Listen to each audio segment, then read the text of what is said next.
on the Defense Production Act by highlighting that this act is a vital tool for protecting the American people and securing the economic foundations of our national defense. The DPA was enacted during the early days of the Cold War to ensure that the United States could rapidly scale up domestic industrial capacity in times of national emergency.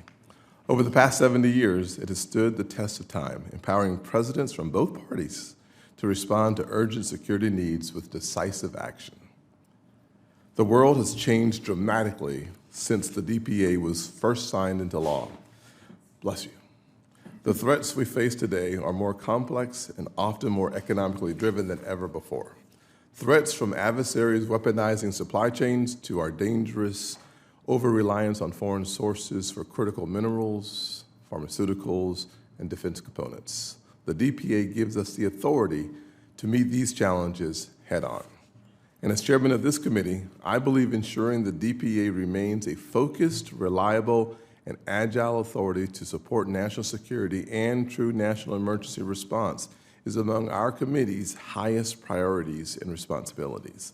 The standing rules of the Senate provide this committee with jurisdiction over the defense production and economic stabilization. As we consider improvements to this act, we have an opportunity to ensure that the law continues to support American security and resilience in the years to come.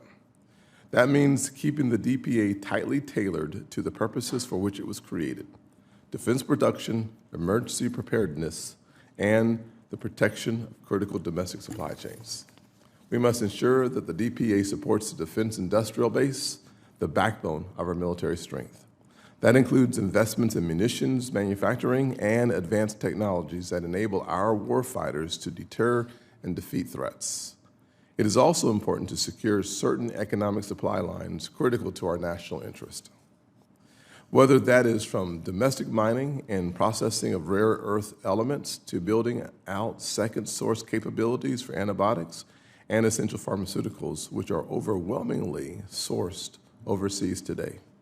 The COVID-19 pandemic reminded us in stark terms that we cannot rely on foreign nations like China to outsource the production of life-saving medicine. The DPA has also helped Americans in moments of natural disaster and national emergency, including supporting disaster relief efforts and ramping up production of PPE during COVID. These are the kinds of uses that fall squarely within the Act's original mission. It is no coincidence that the America First agenda has prominently featured the DPA in its approach to national security and industrial independence. Notably, President Trump's executive order on critical minerals recognized that long-term security means reducing dependence on geopolitical rivals for resources we need to defend our homeland and grow our economy. Let me close by thanking our witnesses for being with us today and taking your time and providing your insights that are necessary. Your testimony will help inform this committee's work as we move toward a responsible reauthorization of the DPA. If we remain focused and principled, we can ensure the DPA continues to protect the American people, bolster our defense readiness, and secure our strategic supply chains for decades to come. Thank you. Ranking Member Warren. Thank you, Mr. Chairman, and thank you for holding today's hearing on the Defense Production Act. I appreciate our working together on this in a bipartisan way. For 75 years, the Defense Production Act has been the cornerstone of our efforts to build a more robust industrial base and advance our national defense. Congress passed the DPA in 1950, and President Truman rapidly deployed it to help our country mobilize for the Korean War. Throughout the Cold War, we used the DPA to mobilize the nation's industrial might. During the 1980s and 90s, we used the DPA to seed investments in key technologies like microelectronics and metal composites that enhanced our warfighting capabilities and our technological edge. When Hurricane Katrina devastated the Gulf Coast, we used the DPA to speed up the distribution of fuel to the disaster zone. During the early days of the COVID-19 pandemic, the Trump administration used the DPA to fast-track production of defibrillators and masks and other medical equipment.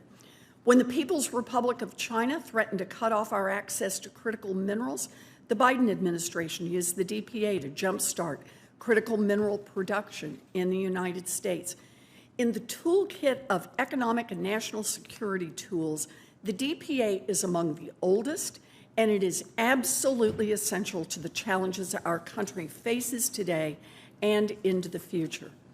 For decades, our nation offshored jobs and industries.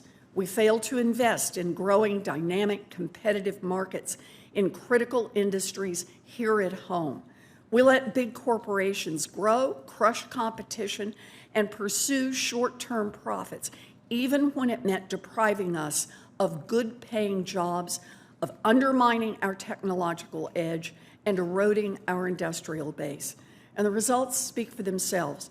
Today, we have more fragile supply chains and are more dependent on foreign countries than at any point in modern American history. Just take a few examples. In 1990, we made 37% of the world's chips. Today, we make only 12%. In 1986, we had U.S.-flagged ocean-going vessels. Today, we have 80.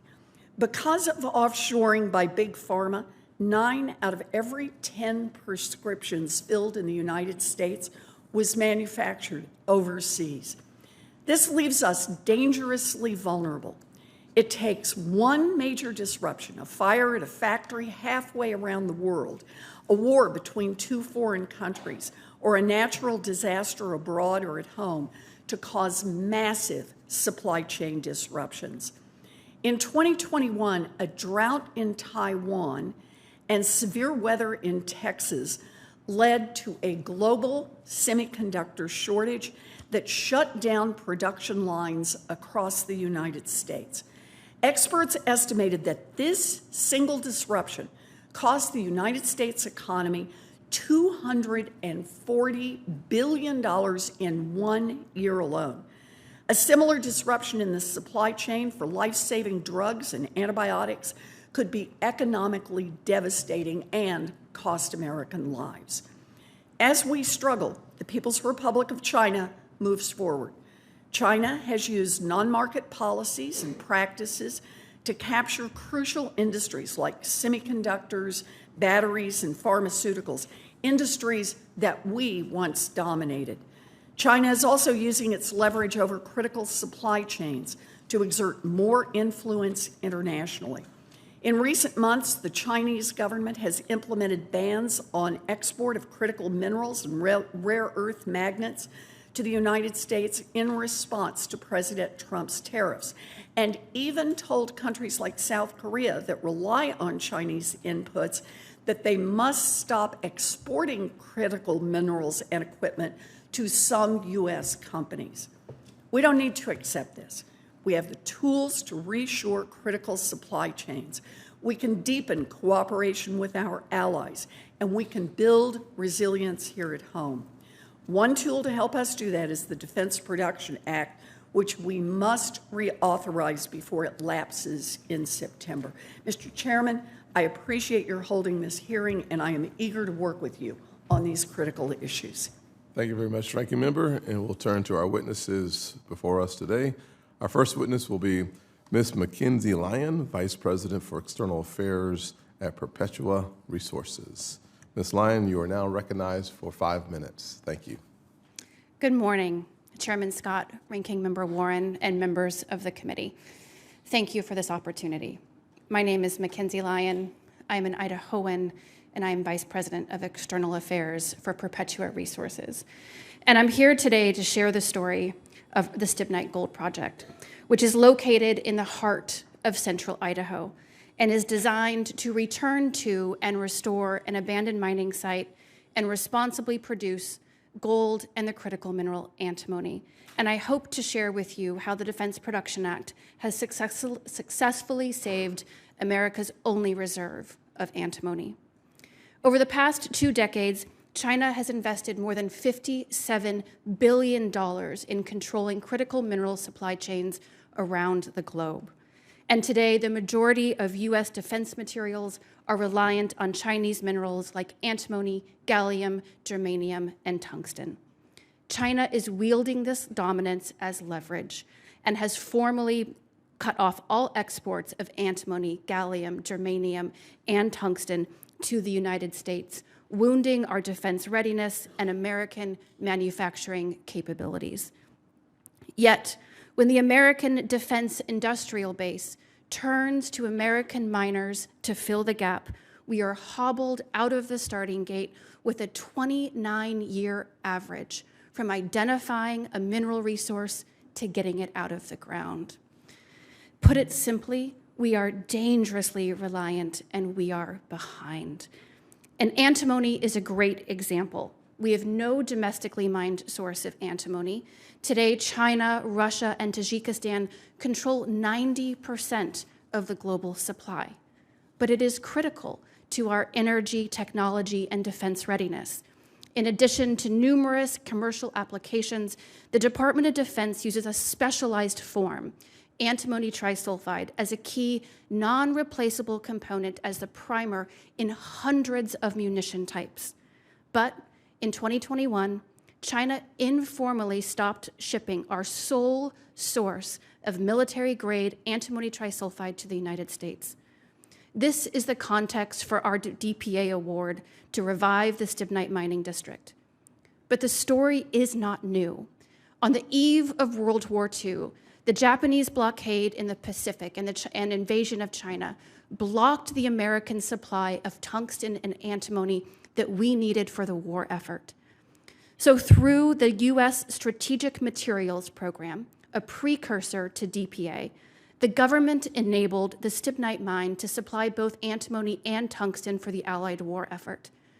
The men and women of Stibnite, Idaho are credited with shortening World War II by a year, saving 1 million American lives. That's how important it is to access these minerals in our backyard. Today, stibnite has one of the largest resources of antimony not controlled by the Chinese, but the site was left abandoned. In 2010, our company set out with a vision that we could redevelop stibnite for gold and antimony while providing comprehensive environmental restoration to this abandoned site. But in 2022, we were 12 years on and $300 million in and facing another permitting delay. As a single asset company entirely reliant on private investment, the market was exhausted by delay. We were almost out of funds and running out of options that wouldn't stall development.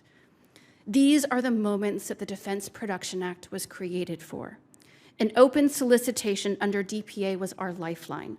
China had just stopped shipping antimony trisulfide to American defense manufacturers, and thankfully the leaders of the Army's Picatinny Arsenal, the Industrial Base Policy Office, the Defense Logistics Agency, and the Air Force contracting team acted with urgency to bring us into the program. It has since invested $59 million. That $59 million kept our permitting process on track, and as of this week, we have earned all of our federal permits. It attracted an additional $54 million in private investment, giving hope to the market. And it put us on the precipice of a $2 billion investment in rural Idaho, meaning hundreds of jobs and more than $500 million in federal and state taxes. With all federal permits now in hand, we proudly consider ourselves a DPA success story. DPA's effectiveness is due in large part to its agility to meet industry where its needs are, whether to advance feasibility studies, expand processing and manufacturing capabilities, and provide offtake certainty. DPA needs to step in when the private market cannot. America's excellence is rooted in innovation, hard work, and competition. And DPA is a powerful tool to supercharge this excellence when we need it the most. It is the temporary scaffolding American businesses need to be resilient in hard times so that we can respond to our nation's needs. Mr. Chairman, Ranking Member, I'd like to thank you for your leadership on this issue, and I look forward to this discussion. Thank you, Ms. Lyon. Next, we'll hear from Mr. Jared Brown, Executive Director of Global Shield. Mr. Brown, you have 5 minutes as well. Thank you, and good morning, Chairman Scott, Ranking Member Warren, and distinguished members of the committee. I'm honored to testify you before today on the importance of the Defense Production Act to our national security and defense. My name is Jared Brown, and I am the co-founder and executive director of Global Shield. We are a nonprofit organization dedicated to helping the nation manage global catastrophic risk.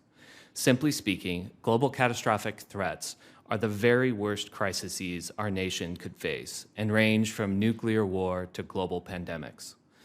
They pose the risk of trillions of dollars in economic damage and millions of lives lost.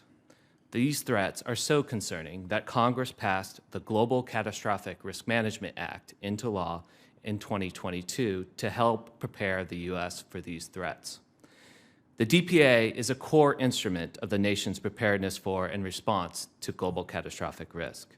As you are aware, the DPA's Title I authorities ensure that government is given priority access to products and services that are necessary in a time of crisis. DPA's Title III authorities help ensure that we have adequate supply of those products and services in a time of need.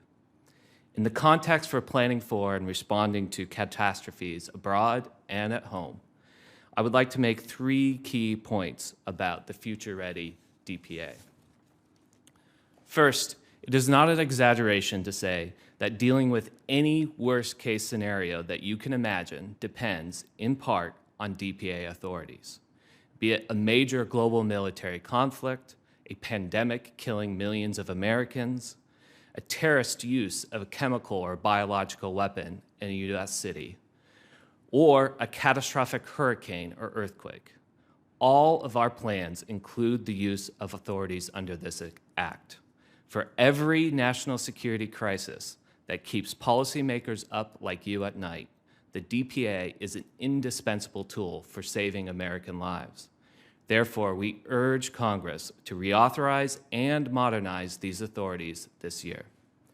Second, even though our government agencies know how critical DPA authorities are in catastrophic scenarios, our plans for using the authorities are often based on unrealistic expectations about the private sector.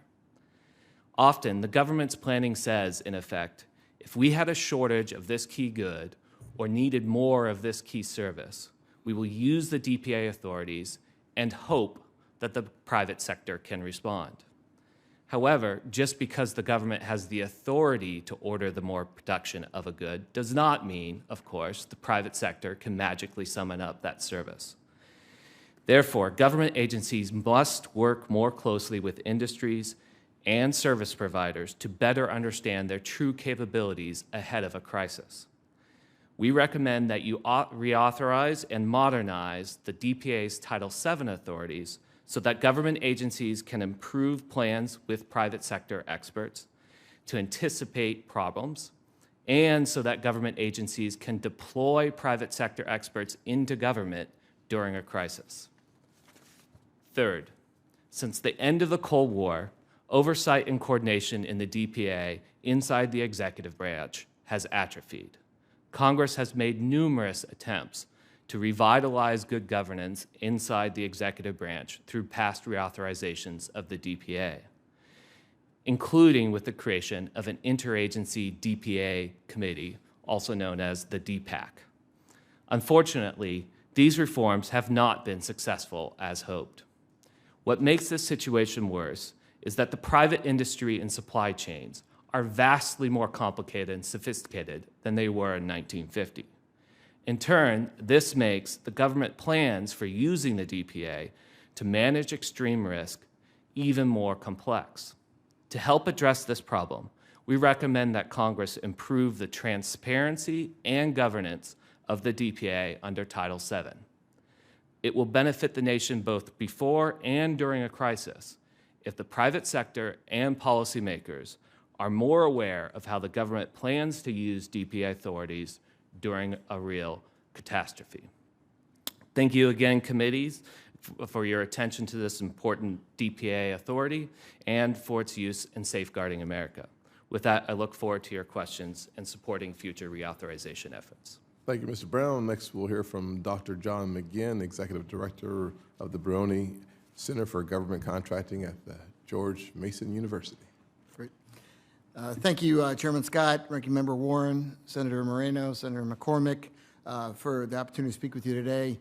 I run the Center for Government Contracting at George Mason University, but prior to that, I was a career SES responsible for DPA authorities in DOD, Title III and Title VII, specifically CFIUS, which we'll talk about.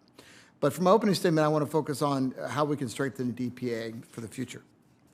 As you both outlined, the DPA gives the President broad authority to ensure timely availability of essential domestic industrial capabilities.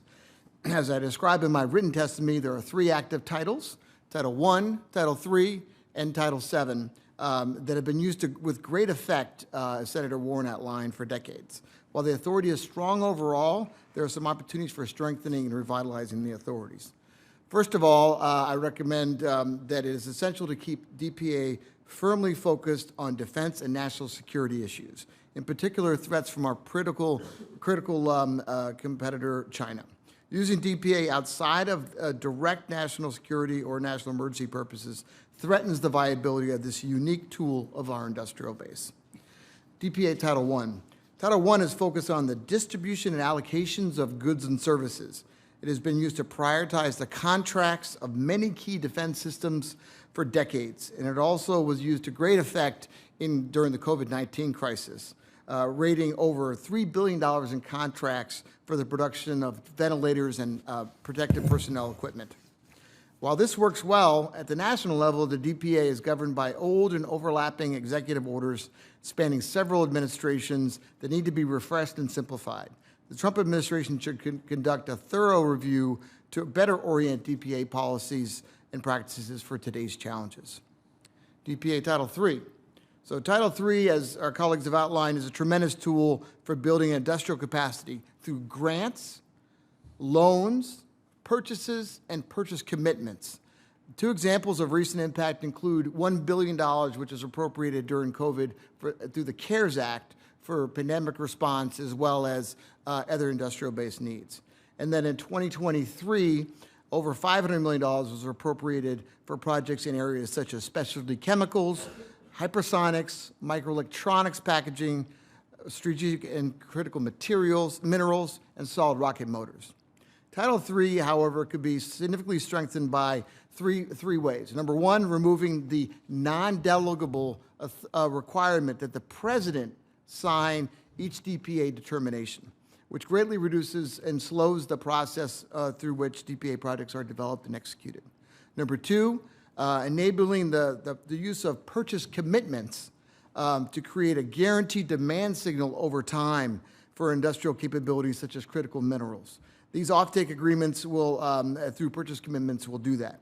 And then finally, third, raise the DPA fund ceiling, which is currently at $750 million, to enable the use of purchase commitments and other Title III investments.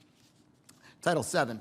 Title VII has several components, including industrial-based assessments, voluntary agreements, and it governs the Committee on Foreign Investment in the United States, or CFIUS.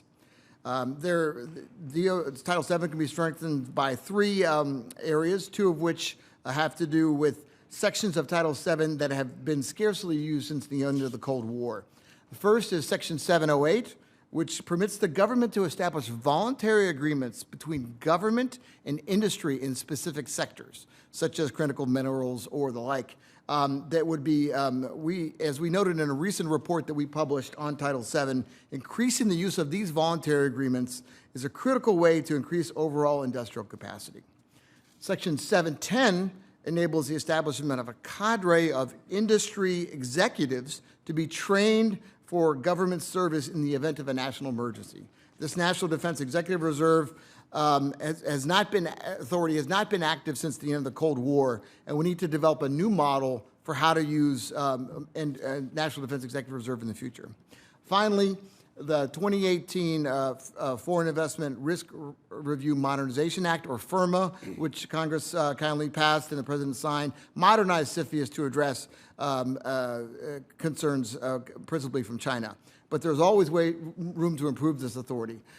There's several bills that have been introduced, including the Bipartisan PASS Act and the Bipartisan PROTECT Act, and I look forward to their consideration by Congress.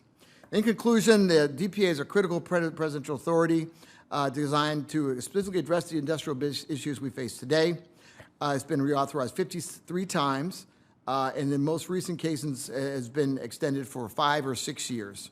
It is vital that the Congress reauthorize DPA, and it's incredibly heartening to hear that you're all committed to do so. I respectfully recommend you work to complete a long-term reauthorization this year, if at all possible. Thank you very much for your time and and I look forward to your questions. Thank you. Lastly, we have Dr. Rush Doshi, the CV Star Senior Fellow at the Council on Foreign Relations. Dr. Doshi, you're recognized for 5 minutes. Thank you. Good morning, Chairman Scott, Ranking Member Warren, distinguished members of the committee. Thank you very much for the opportunity to testify today on the Defense Production Act. My remarks will make 4 points. First, China is an ambitious and formidable competitor.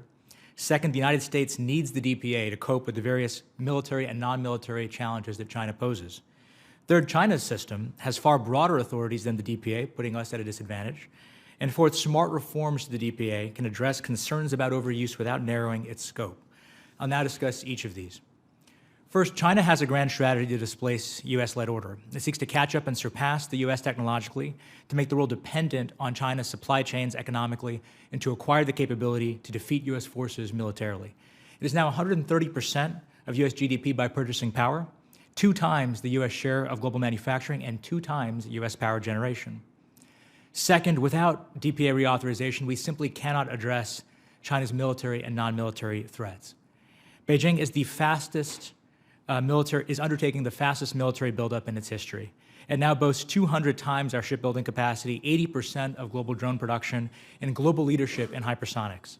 In 5 years, it will add 65 vessels to its navy, which will then be nearly 50% larger than ours.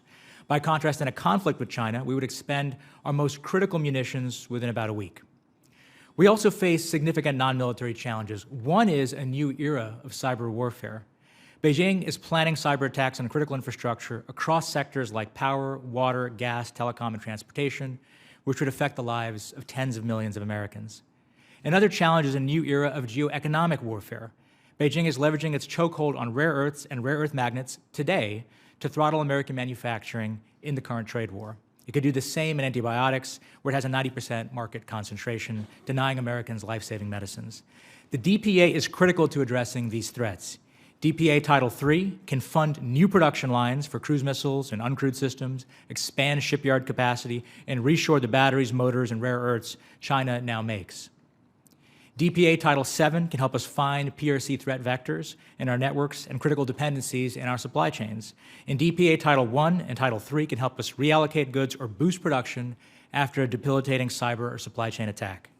Failing to extend the DPA or narrowly reauthorizing it to focus exclusively on defense items, as some propose, would risk leaving us dangerously exposed. It deprives President Trump of a tool that he needs to win the current trade war or to reshore production. It undermines his executive order on critical minerals, which is grounded in DPA authorities. It makes it harder for us to deal with cyber attacks and supply chain shocks, and it makes a future Operation Warp Speed all but impossible. It also overlooks history. When Congress passed the DPA, it modeled it after the War Powers Acts of 1941 and 1942. Those acts recognized that defense and civilian economies blurred, and that economic security was critical to national security. Third, China's defense production authorities vastly exceed our own. The PRC system is comprised of its National Defense Mobilization Law, its Emergency Response Law, and various ad hoc administrative measures. It legally requires all PRC citizens, companies, universities, and state-owned enterprises to fully support defense mobilization. The PRC effectively has total power to redirect production, reassign personnel, and requisition property. The PRC also maintains a detailed registry of mobilization assets. Americans would rightly reject this system, which is far more coercive than our own. We should also recognize that China's system might move more quickly and comprehensively and effectively against us in a crisis or conflict, and we should therefore be wary of scaling back our system, which has served us for 70 years, prematurely. Fourth, we can reform DPA, I think, without narrowing its scope. First, I think instead of narrowing the DPA to military production only, Congress should consider updating the definition of national defense, as it has many times in years past, this time by providing relevant domains, scenarios, threats, or tiered justifications for invoking DPA. That could keep DPA flexible, keep it strategic, without making it a catch-all tool. Second, Congress should allow DPA Title III investments in allied nations that support the defense industrial base. China outscales the United States today. but the U.S. with its allies outscale China if we work together. Third, Congress should establish multi-year DPA title funds and authorize and appropriate funding for key national security priorities like missile production and rare earth processing, as we've already discussed. And fourth, Congress should appropriate funds and encourage agencies to reactivate the now dormant National Defense Executive Reserve, originally established under DPA Title VII, to ensure a pool of industrial experts available in a crisis. Since the 1950s, Congress has reauthorized or extended the DPA more than 50 times. In light of the current China challenge, it's critical to do so again. I thank you for your time, and I look forward to your questions. Thank you very much, Dr. Doshi. We'll first have our questions come from Senator Moreno. Will take my spot, and I'll take his later on. All right, perfect. Well, thank you, Chairman, for doing this, for having this very important session. It's something that's long overdue. So start with you, Dr. McGinn. You talked about CFIUS, near and dear to my heart. As you know, CFIUS plays a critical role in reviewing inbound foreign investments, as you described. President Trump recognized a glaring loophole in the law, which currently does not cover greenfield investments, but rather only allows CFIUS to review investments of acquisitions of existing U.S. companies. I introduced a bipartisan bill called the PROTECT Act with my colleagues Alyssa Slotkin and Senator Tim Sheehy, which would close this loophole and ensure that all greenfield and brownfield transactions from foreign countries of concern are reviewable by CFIUS. Do you believe that this would be helpful to better protect our national security from potentially harmful or threatening investments by foreign countries? Thank you for the question, Senator Moreno. As you know, CFIUS is an incredibly powerful tool for our government to protect national security interests. And greenfield investments have long been kind of not part of CFIUS because CFIUS looks at individual business transactions. So, but it is totally the prerogative of the Senate to consider adding that as a potential thing that should be covered under CFIUS. And I look forward for the conversations that you're going to have in the deliberations on that, and in working with the agencies to see the practical kind of ramifications of that and how that would be doable. Yeah, we'd love to have you take a look at the bill if you haven't already done it, and we'd love to get that across the finish line. It's a rare bipartisan bill, and hopefully we can get that done. It's common sense. I'd love it. Along those same lines, I understand that the DPA fund, which is held by Treasury but managed by the Department of Defense, used to be managed at an Air Force research laboratory housed at a place called the Wright-Patterson Air Force Base in Dayton, Ohio. But over the last 2 years, the Pentagon moved the management of the DPA fund out of Ohio and centralized it in a new management structure called the Defense Priorities and Allocation System. However, heard concern that this new system does not adequately follow established contracting best practices. Dr. McGinn, could you talk about DPAS system's shortcoming and contrast them to the phenomenal, world-class, perfection management system in Dayton, Ohio? Not biased at all in that question, to be clear. Thank you, Senator. Yeah, so the Air Force is currently the executive agent for the conduct of Defense Production Act Title III projects, and they've delegated further to Wright-Patterson Air Force Research Lab to do the contracting and execution of Title III projects. And so that is, but that is still the case that they're doing that.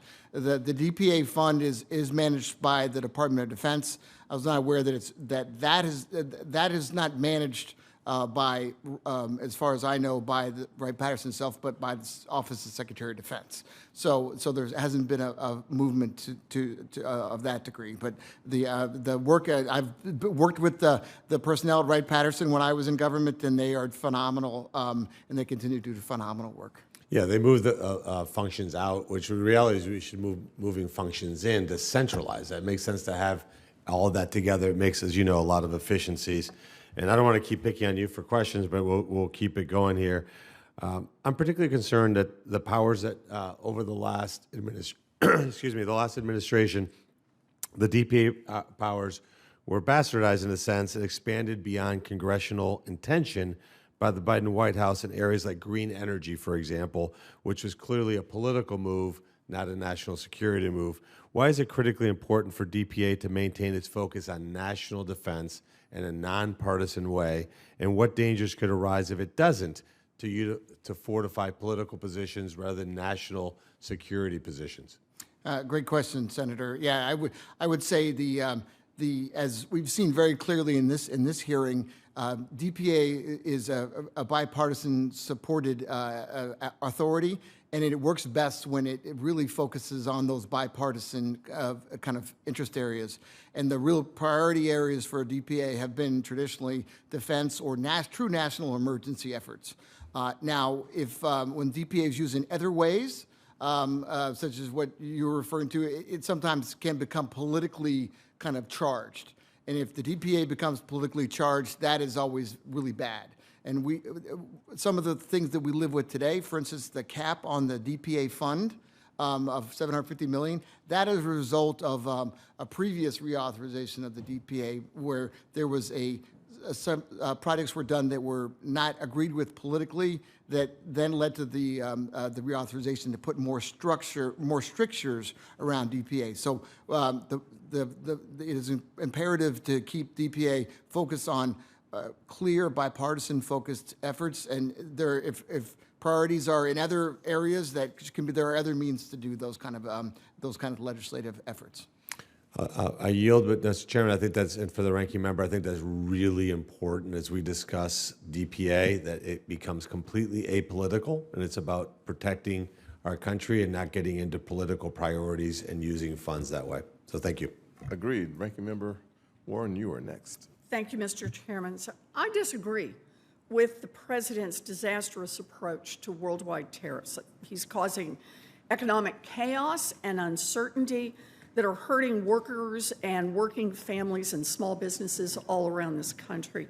If he continues his giant game of on-again, off-again tariffs, he's going to push our country into a recession. Tariff reform is badly needed.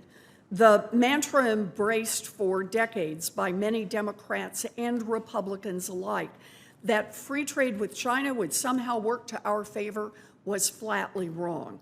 Those policies, combined with China's aggressive trade practices, have cost millions of Americans their jobs.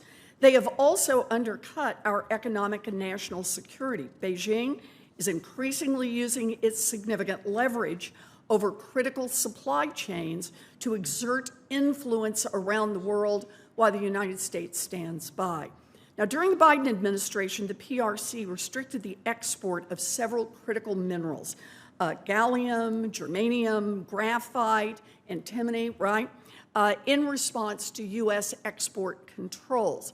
Now, during the Trump administration, the PRC has cut off access to several more critical minerals. Mr. Doshi, you worked on China policy at the National Security Council, and you have seen the importance of addressing China's leverage over critical supply chains.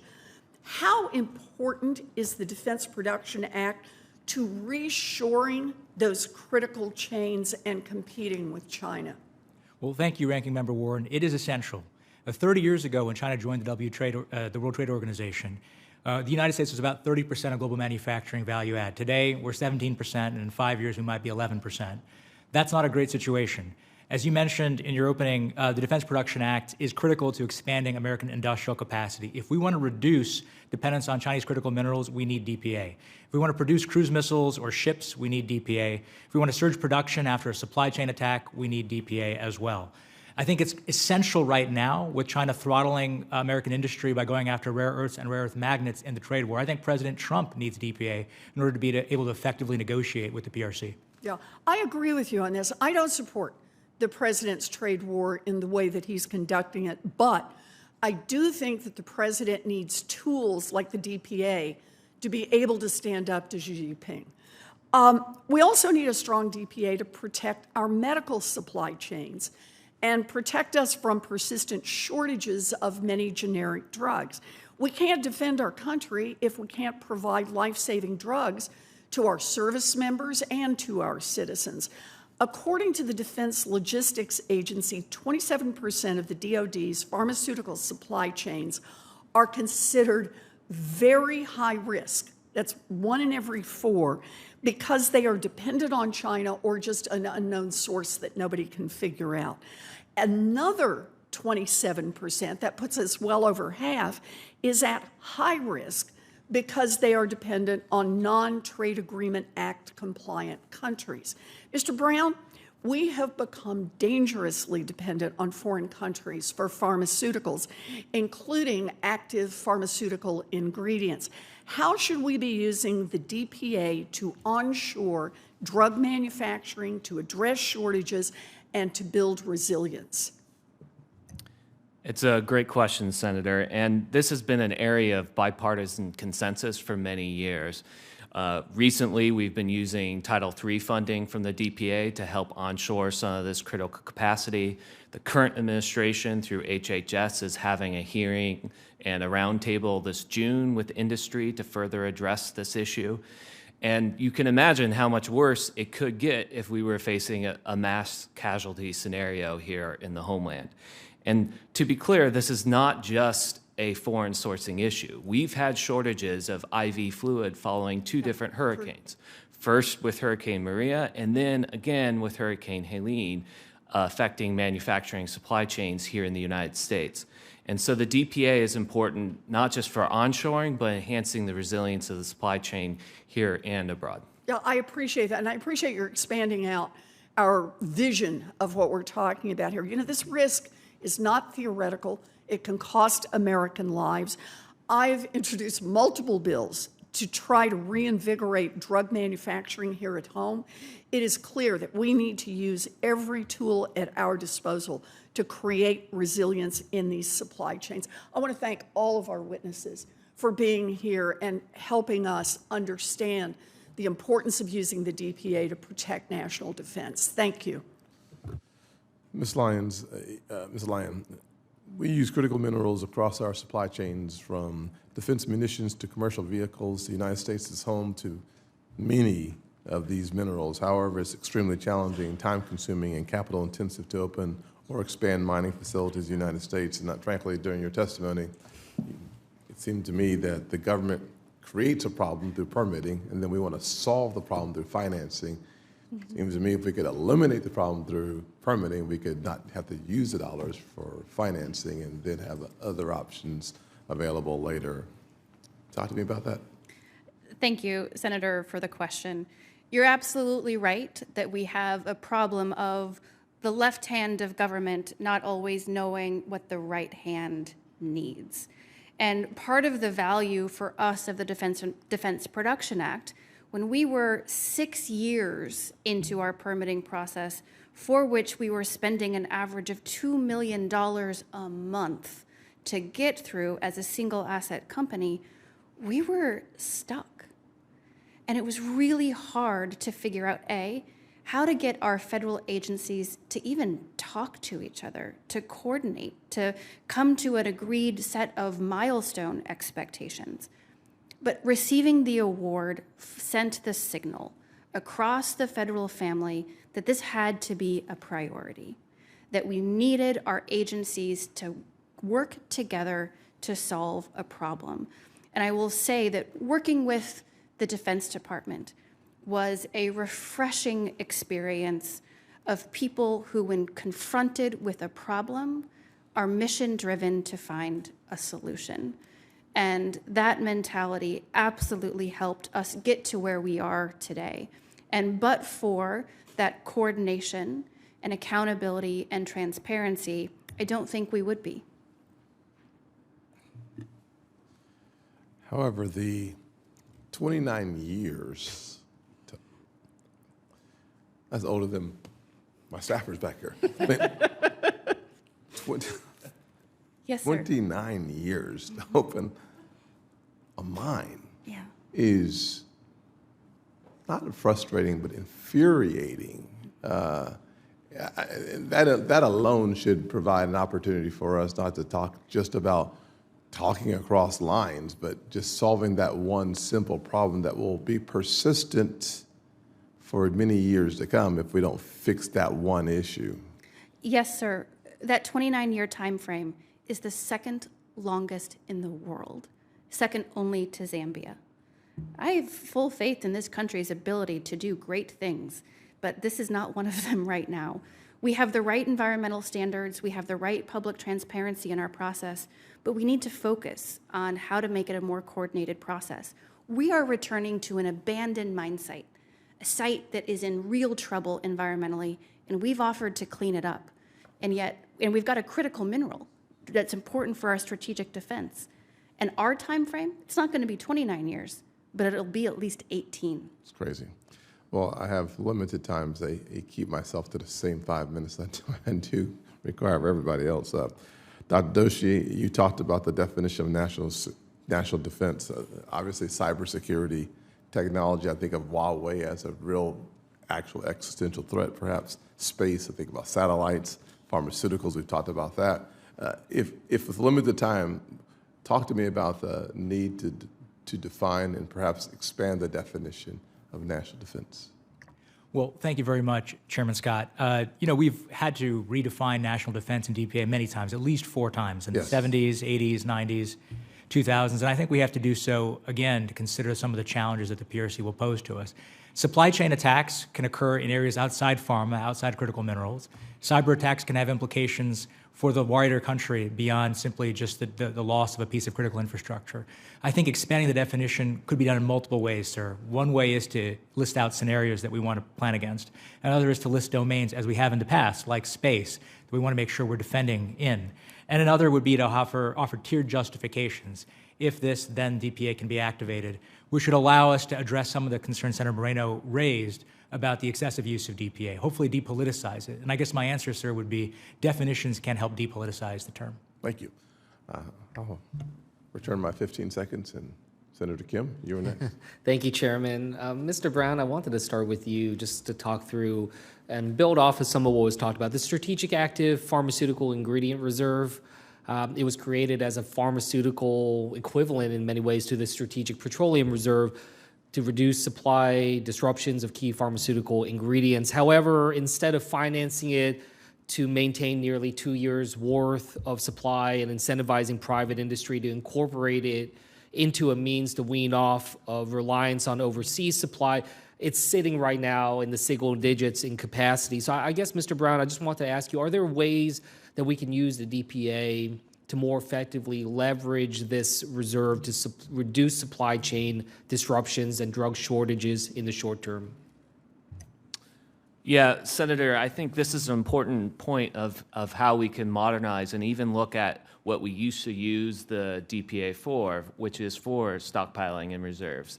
As you mentioned, the Strategic Petroleum Reserve was also authorized under the DPA. Mm-hmm. And so as Congress looks ahead to a possible reauthorization and modernization of the Act, I do think this is one of those subjects that could be relooked at with an eye towards how we handled the Cold War with future 21st century threats in mind. I will also add that, as has been mentioned by my colleague, there is some discussion around the cap that is on the DPA Title III fund. Mm-hmm. This is, to me, largely an appropriations and budgeting issue, and so working closely with the appropriators on this issue is an important initiative. Thank you. Dr. Doshi, I wanted to just talk about how critical biotech is, for instance, not only for innovation competitiveness, but also for our defense-related products. DoD launched the Distributed Bioindustrial Manufacturing Program last year, which supports private industry and develops commercial-scale facilities that fortify defense supply chains. This targets high-risk components of the military supply chain that could be alternatively produced through biomanufacturing, such as rocket propellant, jet fuel, et cetera. Without direction from DoD, the private sector will not build commercial-scale biomanufacturing infrastructure for defense-related products. So I find this to be an important effort. I guess I just wanted to ask you on this front, can you speak to why DPA funding for this is important and whether the administration and Congress are doing what's necessary to ensure this continues? Well, thank you, Senator Kim. I'd start by saying that DPA Title III funding has been used, as was referenced earlier in the hearing, to expand industries critical to American national security, including nascent developed. We used DPA Title III in the past to stand up some of our semiconductor capacity and invest in new innovative industries. I think the same is true for biotechnology. So I think you could imagine using DPA Title III to build more capacity in this space. The second point I'd make is that many of the inputs in the biotech sector, whether that's animal models or reagents or enzymes or expensive equipment, a lot of that is imported from China today. And so if there were an escalation in the trade war, you might need DPA Title III, for example, or Title I in some cases, to be able to ensure that we could expand production of those critical inputs or prioritize contracts for government and national security purposes under Title I.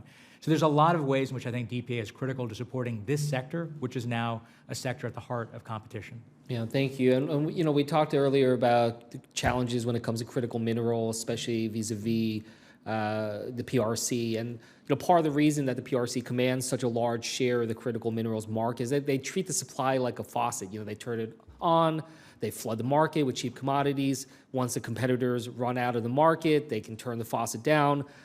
Prices stabilize. You know, it's basically utilizing these kind of non-market policies to be able to mobilize. And you know, it's something that shows that building new mines is not enough. We need to ensure that they can continue to operate even when the PRC floods the market. So, Mr. Doshi, can you just give us a little bit of a sense of how we should be using the DPA to counter these particular non-market policies to ensure our investment at home do not go to waste? Well, Senator Kim, I think this is a critical point, and we heard a little bit about this in the context of antimony already, which is a very good case study of the PRC restricting a critical mineral and DPA stepping in to ensure adequate capacity. But here's the broader point. Every time we get close to having our own production, our own refining, our own stockpile of these kinds of critical minerals, the PRC drops the price. And that's where DPA is going to be needed to prevent market manipulation. Ms. Lyon, do you agree with that? Absolutely, Senator. Yeah, I just think that that's something, hopefully, again, we can hone in on and just kind of understand and see the different ways it can be used. And with that, I'll yield back. Thank you, Senator Kim. Before we hear from Senator Ricketts, I wanted to take this opportunity to say to Rachel Candle, whose last hearing is today, thank you for your service to the Banking Committee, and we will certainly miss you and look forward to your success with the Speaker of the House. I'm not sure why you want to go to the other side of the Capitol, but stranger things have happened, I guess. But you've been amazing, and we really appreciate who you are, what you represent, and your intellectual curiosity and depth has been a powerful tool for all of us to serve the American people, and you will be missed.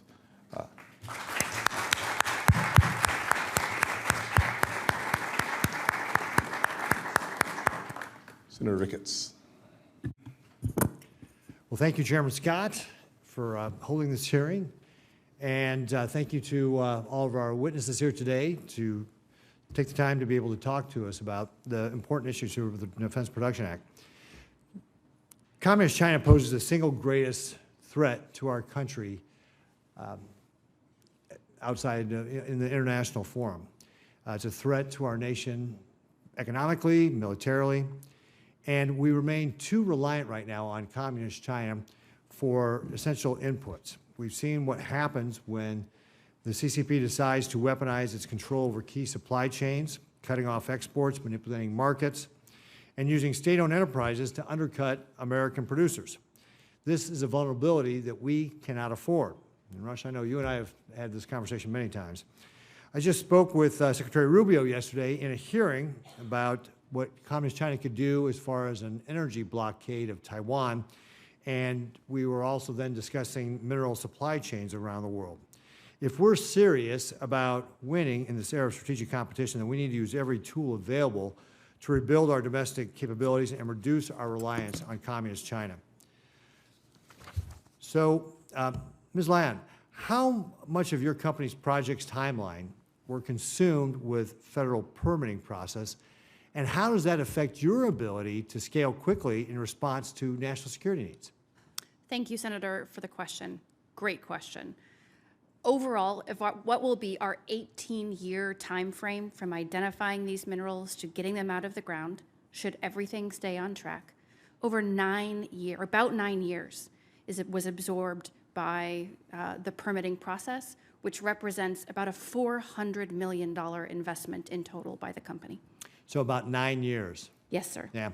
So, Mr. Doshi, so if there were to be a conflict with China over Taiwan, how long do you think that would last? I mean, just ballpark, I know it's a very hypothetical question, but is it going to last 9 years long? Well, Senator, we need to move faster than 9 years. Yeah, that would be what my take on it would be too. Ms. Lyon, do you believe current permitting timelines are compatible with the urgency of reducing our reliance on communist China for critical minerals like cobalt or antimony? No, sir.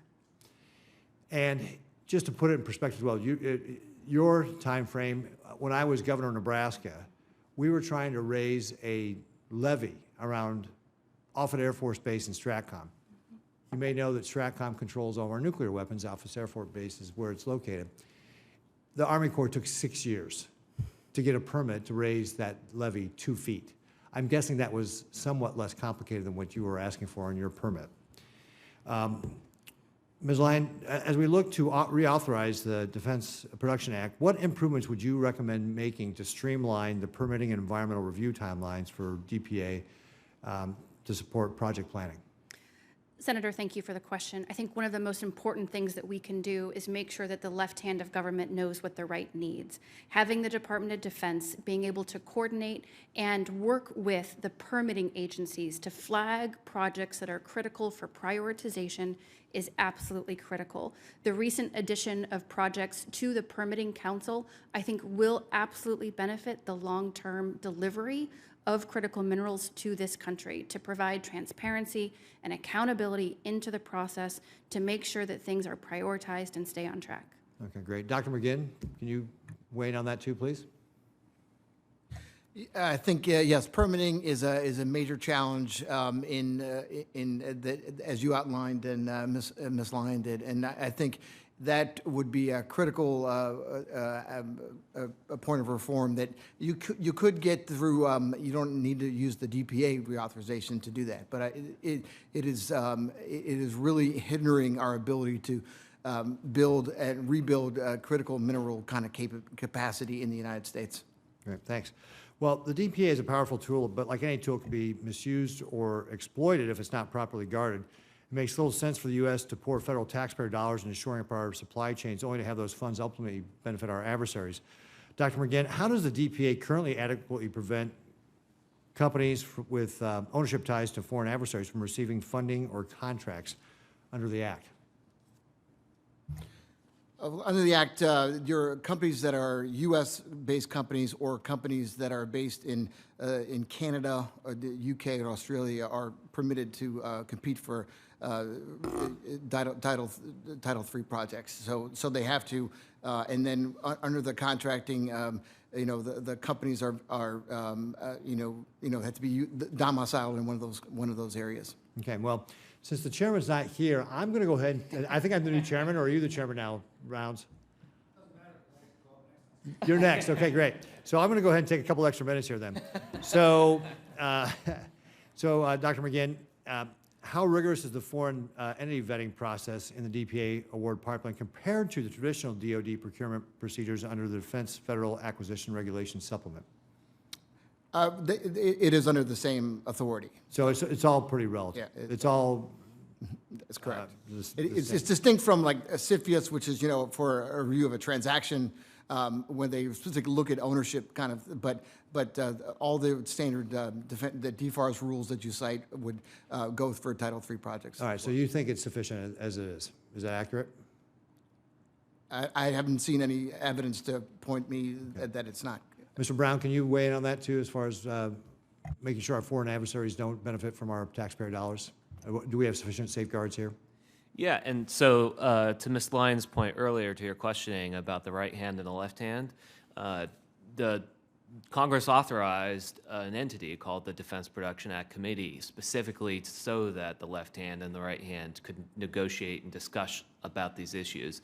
And that's one of the things that has not taken off like it should have under the executive branch and needs the oomph of Congress in this reauthorization effort to really make sure we have these centralized coordination and discussions going on throughout the interagency about the necessity and use of DPA.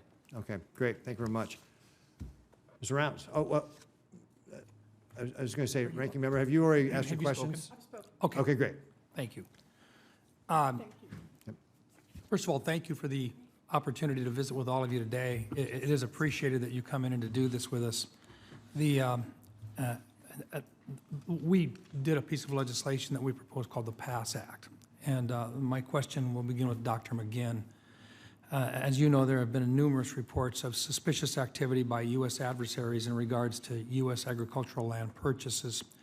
I appreciate the work CFIUS has done over the last year to expand security review authority over foreign purchases of real estate near American military bases.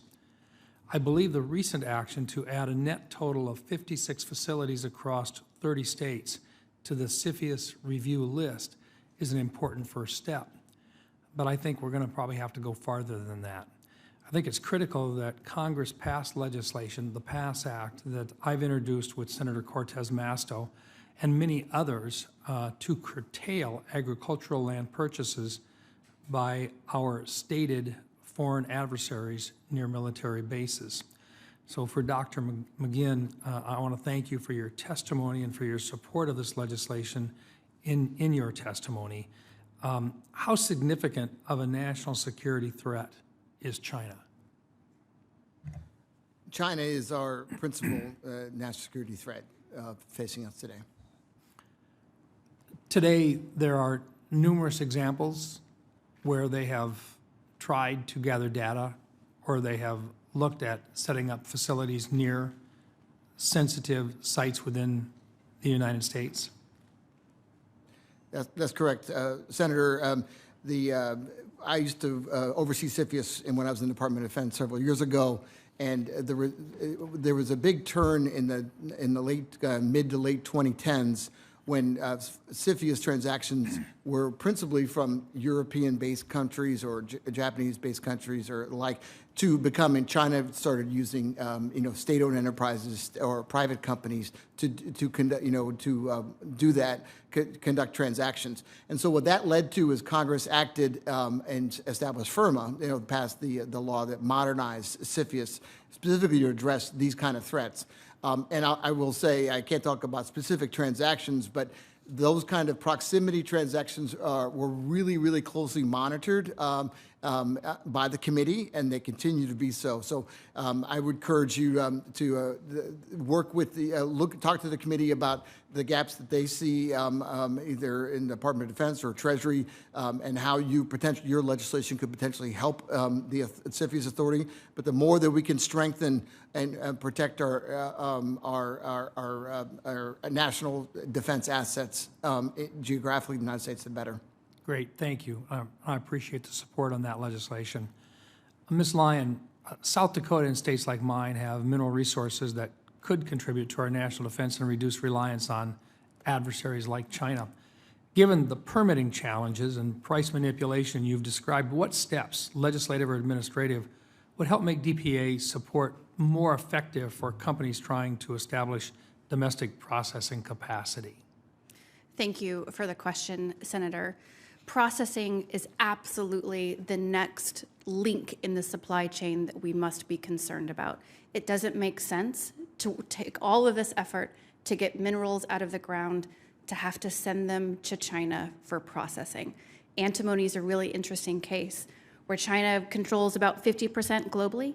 They control 80 to 88% once you include secondary processing. So we've got to figure out how to bring not only the mineral production home, but the processing as well. And it needs to happen in parallel, because we've got a bit of a chicken and egg problem where it's difficult for a new processing facility to be built and put online if it doesn't know it has the minerals coming in the door. And at the same time, once the minerals are ready, you can't wait 3 years for the permitting and development of a processing facility. So DPA can absolutely use its authorities to help these things occur in parallel with one another, and that requires investment. I think that's one of the most important reasons why we need to move forward with the reauthorization on DPA. Thank you. And with that, on behalf of the chairman, I will recognize Senator Reed. Thank you very much, Senator Rounds. Thank you all for your testimony. Dr. McGinn, the DPA was created to maintain our military and economic strength. In fact, President Trump used it multiple times during the COVID crisis to secure ventilators, masks, and so many other things. So would you agree that the DPA is does protect our economic strength, and that's sort of parallel with our national security strength, too. Senator, great to see you again, Yes, and sir. thank you very much for your question. The DPA, is used for national defense and national emergency situations. So COVID definitely kind of qualified in that situation. So it was very effective and used in that kind of way. By those actions, it does kind of help on economic security. But part of the problems overall with DPA, or not a problem, but the reinvestment to bring back capacity, whether that be defense-focused or commercial-focused, because many of these areas, like antimony, they have many more commercial uses than defense. But the key is, how do we kind of use DPA to help restart the market, but then how does that sustain? Because we can't keep investing taxpayer dollars to prop up industry. So it's, beyond the initial investment in, whatever is made, how do we make these economically viable capabilities in the United States? Thank you very much, and thank you for your service, Dr. McGinn. Dr. Doshi, China is always on everyone's mind at the moment, and can you explain how China in particular or other adversaries try to weaken our national security through non-military means, and how does DPA act as a counter to that? Well, thank you very much for the question, Senator Reid. Let me just offer maybe two broad categories. There are many more we could go into, but in the interest of time, one is, of course, manipulation of markets. And the reality is that our free market system is sometimes vulnerable when adversaries pour tons of money in to manipulate prices. All of a sudden, our businesses simply can't compete. They can stay solvent longer than we can because we're disciplined by the market. That's where DPA comes in. DPA Title III can create capacity. DPA Title VII can create voluntary agreements. Title III can also allow us, as Mr. McGann mentioned earlier, to basically do purchase commitments or offtake for some of these companies. It allows us to solve some of the market problems that adversaries are able to engineer for us, and I think that's why it's essential. Very briefly, a second category we should think a lot more about is cyber attacks on our critical infrastructure. And there, again, that will trigger effectively a disaster. That kind of disaster will require DPA Title I, III, and VII authorities to solve. No, I think you're exactly right. Most people assume that the first stage of any future conflict will be cyber attacks, trying to disguise, if they can disguise them, but there'll be cyber attacks requiring us to respond. For the whole panel, beginning with Ms. Lyon, what are the risks we face if we don't authorize the DPA and extend its life? Thank you for the question. In our case, our military wouldn't have access to the key component that allows 300 types of munitions to fire. Our warfighter would be in a situation where they don't know if their base equipment will work. We are completely reliant on our adversary for that material, but for the DPA. Thank you. Mr. Brown, please. Sir, as I said in my testimony, I genuinely cannot think of any really bad dark day in American history that doesn't rely on the DPA to respond to. There isn't a scenario that I can genuinely imagine that keeps you up as night as the Armed Services Ranking Member about which the DPA wouldn't be used. And so without reauthorizing this, or at least replacing it with some other similar set of authorities, our catastrophic response plans are gutted. Thank you. Dr. McGinn, please. I concur 100% with my colleague, Senator. The imperative to reauthorize DPA is very, very strong, because we will not be able to effectively respond to, like, you saw the role it had during the COVID response. We see the role it's having in rebuilding some capacity. But if we don't have that tool, it makes it much, much more difficult. Thank you. And Doctor, please. Thank you, Senator. Well, we're a long way from the 1950s. The need for DPA is greater today as our industrial capacity has shrunk. The threats we face are greater. We can't reshore. We can't deal with natural disasters. We can't deal with cyber attacks without DPA. Thank you very much. Thank you, Mr. Chairman. And I think an excellent way to close out this hearing. On behalf of the chairman, I would like to thank our witnesses for being here today. Some of you have traveled across the country to get here. You took time from your busy schedules to come and share your testimony with us. We appreciate your perspective on the Defense Production Act, so thank you for your time. For senators who wish to submit questions for the hearing record, those questions are due 1 week from today, Thursday, June 5th. To our witnesses, you will have 45 days from that day to submit your responses to questions for the record. And with that, thank you to the committee, and the committee is adjourned.